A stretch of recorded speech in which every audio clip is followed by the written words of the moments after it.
What's up, Yorker crew? Welcome back to the channel. If you thought the T20 World Cup 2026 was going to be all about boundaries and sixes, think again. We've got a major controversy brewing that's threatening to overshadow the entire tournament. Bangladesh is out. Pakistan says they won't play India. And the ICC? Well, they're scrambling to keep this World Cup from falling apart. Stay tuned because today we're breaking down the entire drama, from force majeure clauses to back-channel negotiations. This is cricket politics at its absolute messiest. Let's dive in. So, how did we get here? Let's start with Bangladesh. Here's where it all began. On January 3rd, the BCCI, that's India's cricket board, instructed Kolkata Knight Riders to release Mustafizur Rahman from their IPL 2026 squad.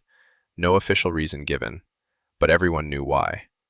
Diplomatic tensions between India and Bangladesh had been escalating since August last year, when Bangladesh's former Prime Minister, Sheikh Hasina, fled to India after an uprising.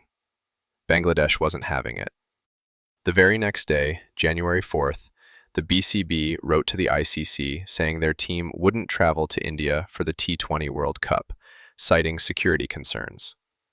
They wanted their 4 group matches moved from Kolkata and Mumbai to Sri Lanka. The ICC's response? Quote, "No credible or verifiable security threat exists."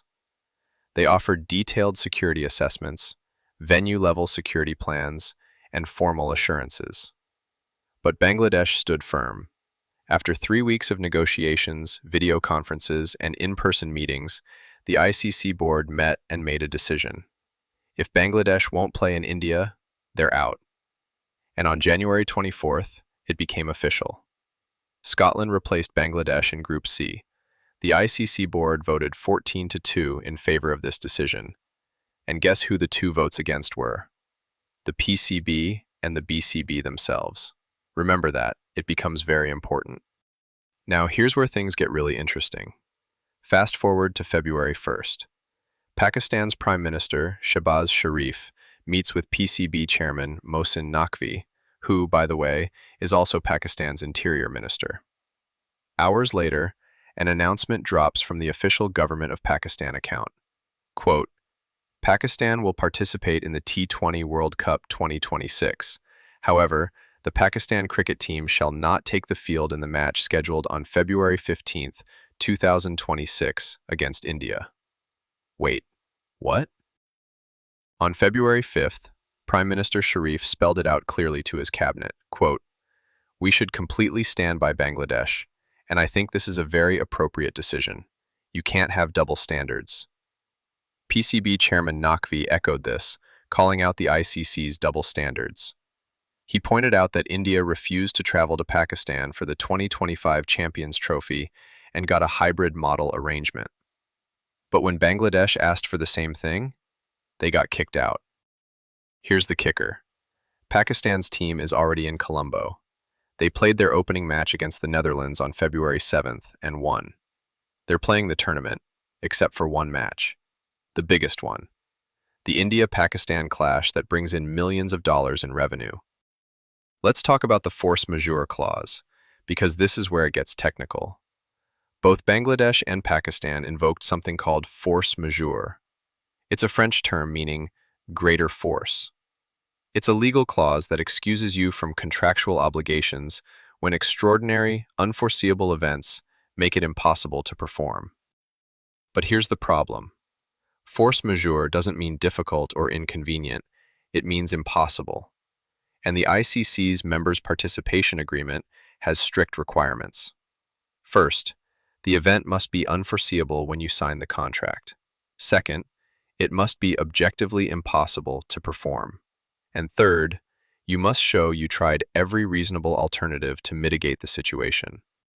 The ICC fired back at Pakistan, asking them to explain several things. What specific steps did you take to mitigate the situation? How can you cite force majeure for one match, but play the rest of the tournament? And if you play India in a knockout stage, doesn't that weaken your entire case? Legal experts say this is a tough sell. The hybrid model arrangement already exists. It's proof that mitigation is possible. Plus, If you're willing to play in a semi-final or final against India, how can you claim it's impossible to play the group stage match? So what's happening right now behind closed doors? According to reports from just hours ago, ICC officials have landed in Lahore for crucial talks. And it's not just Pakistan at the table. Bangladesh's BCB president, Aminul Islam, is also there. This is a tripartite meeting that could determine the future of this World Cup.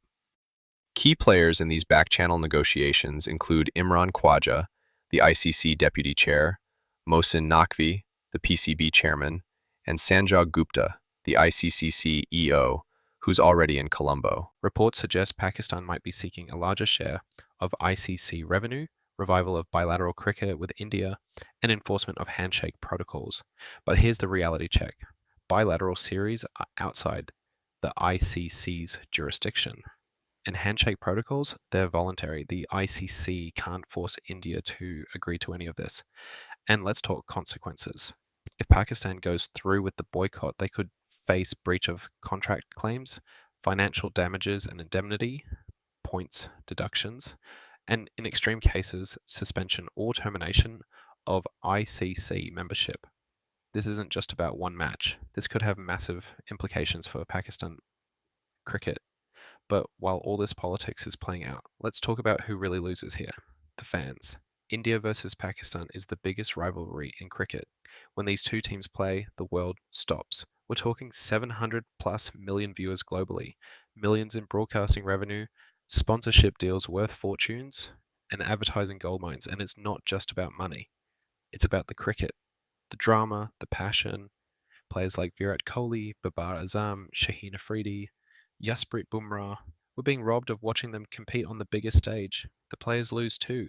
Bangladesh players prepared intensively. They won 15 of 30 T20 matches in 2025, their best calendar year record in the format. And now, they're playing in a hastily organised local tournament for consolation. Pakistan's players are caught in the middle of a political chess game they can't control. And Sri Lanka, the host nation, is reportedly furious. They're looking at massive financial losses and a hit to their recovering tourism industry. This match was supposed to be held in Colombo, bringing in revenue and global attention. So what's going to happen on February 15th? As of right now, the tournament is ongoing. India's captain, Suryakumar Yadav, made it crystal clear. Quote, "We haven't said no to playing them. They are the ones who have said no. Our flights are booked, and we are going to Colombo. India plans to show up. The question is, will Pakistan? There are three possible scenarios. Scenario 1, Pakistan reverses the boycott after negotiations. The match happens. Cricket wins. Scenario 2, Pakistan maintains the boycott. India gets awarded the points. Pakistan faces ICC sanctions. Cricket loses. Scenario 3, some compromise is reached, maybe involving future bilateral series or revenue sharing, and the match goes ahead with conditions. The talks happening right now in Lahore could determine which scenario plays out. Brett Lee, the Australian legend, summed it up perfectly. Quote, "Let's get the politics out of it. I really hope the match happens. The whole world watches when India and Pakistan play one another. But as we've seen, when cricket meets politics, it's rarely that simple. Here's my take, Yorker crew. This is bigger than one match. This is about the future of international cricket. If we set a precedent that teams can selectively boycott matches based on politics while still participating in tournaments, where does it end? Bangladesh had legitimate security concerns after the Mustafizur incident. Pakistan is standing up for what they see as double standards. India is caught in the middle of diplomatic tensions they didn't start. And the ICC, they're trying to hold together a sport that's increasingly divided by the same borders it's supposed to transcend. In 7 days, we'll know if the biggest match of the group stage happens or not. We'll be watching closely and bringing you updates as this story develops. What do you think? Should Pakistan play the match? Was the ICC right to kick out Bangladesh? Drop your thoughts in the comments below. And if you're part of the Yorker crew, you already know what to do. Smash that like button, hit subscribe, and turn on notifications so you don't miss our coverage of what happens next.